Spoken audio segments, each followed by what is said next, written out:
Conhecido por suas frases polêmicas, sobretudo acerca do cristianismo, o filósofo alemão Friedrich Nietzsche também deu a sua contribuição para o campo da educação, sobretudo nos textos sobre o futuro dos nossos estabelecimentos de ensino e Schopenhauer como educador. Textos que podem ser encontrados em português no livro Escritos sobre Educação, publicado pela editora PUC-Rio.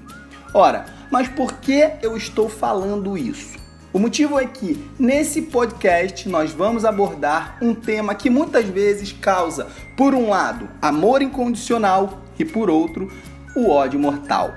Porém, como aquilo que se faz por amor está sempre além do bem e do mal, eu vou me arriscar acerca dessa temática.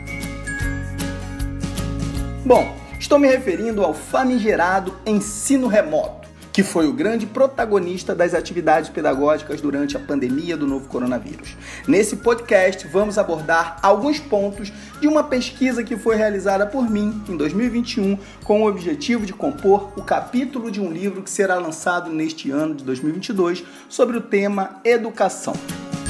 O referido texto teve como objeto de pesquisa a formação de si, mediada pelo estudo no contexto digital, onde fizemos alguns apontamentos a partir da teoria do método da leitura imanente, em diálogo com alguns conceitos e categorias trabalhados por Paulo Freire e outros filósofos, como Nietzsche e Foucault.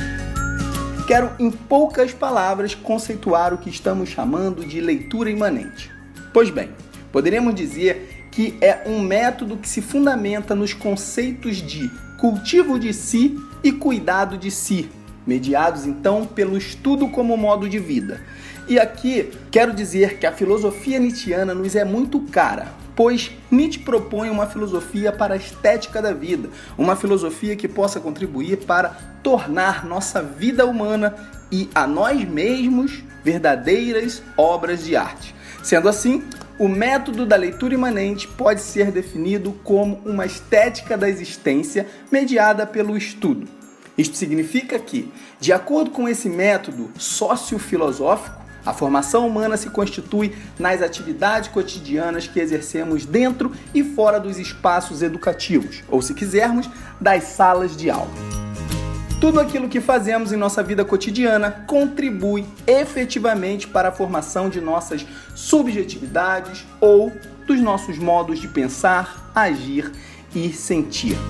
A pesquisa que orientou esse trabalho se mostrou relevante, em primeiro lugar, em função de percebermos que as tecnologias digitais de informação e comunicação, sobretudo no ensino remoto, têm se apresentado como um elemento importante das transformações nos modos do fazer educacional, inclusive com grande potencial para capilarizar uma pedagogia da autoria, que, segundo Neves, é uma pedagogia que incentiva o uso integrado de múltiplas linguagens e promove a autoria e o respeito à pluralidade e à construção coletiva, reconhecendo nos alunos, professores e gestores atores ativos e não passivos. E, em segundo lugar, a pesquisa mostrou que a educação mediada pelas novas tecnologias digitais pode sim ser posicionada estrategicamente a serviço de uma ética das virtudes, quero dizer, do cultivo de si, da formação de pessoas críticas, reflexivas, criativas, curiosas epistemologicamente e, sobretudo, autônomas.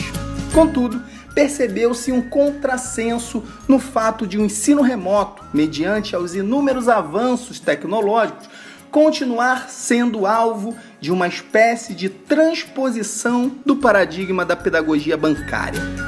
Sendo assim, levantamos a seguinte questão: em que medida o uso das tecnologias digitais de informação e comunicação no âmbito do ensino remoto e da educação à distância reproduzem ou rompem com as estruturas cristalizadas de transmissão verticalizada do conhecimento? Vale ressaltar que Freire, ele mesmo, nunca se furtou a demonstrar a importância das tecnologias para o contexto educacional, desde que estas fossem submetidas a uma rigorosa ética ancorada na vocação ontológica do ser mais. Contudo, nossas investigações apontaram para o fato de que as aulas, que eram antes um processo bancário, físico e presencial, transformaram-se com a digitalização mundial ou a globalização digital num processo bancário virtual sem corpo e sem forma. Observou-se também que o uso instrumental das tecnologias digitais não contribui para promover um espaço de estudo e aprendizado propício à criatividade, curiosidade, reflexão, autonomia e, sobretudo, libertação, mas para reproduzir as estruturas sociais estabelecidas e a lógica capitalista de uma educação tecnicista e anti-humanista, quer dizer, estritamente profissional.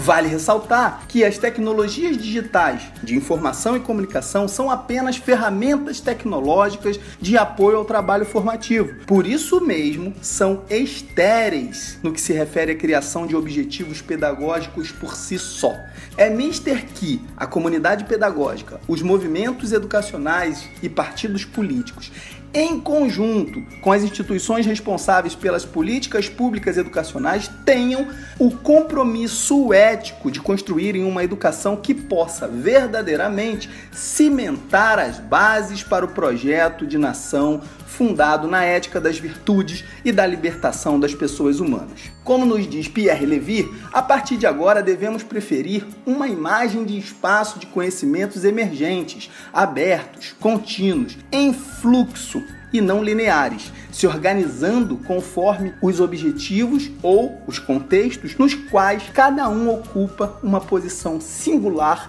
e evolutiva.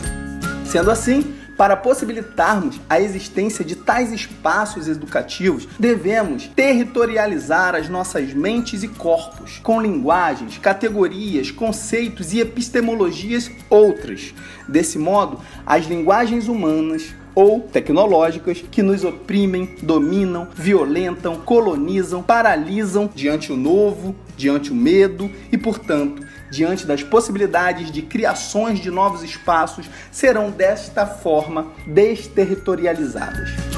Com Freire, nós podemos saber não haver prática educacional sem espaços educativos, que não se pode ser um bom educador sem a devida atenção a estes espaços, que estes são espaços, sobretudo, de diálogo entre educador e educando, e também de formação da curiosidade epistemológica. Assim, Paulo Freire nos provoca a refletir sobre o espaço remoto da educação com o mesmo comprometimento que devemos pensar qualquer outro espaço de construção e diálogo aberto entre as pessoas concretas.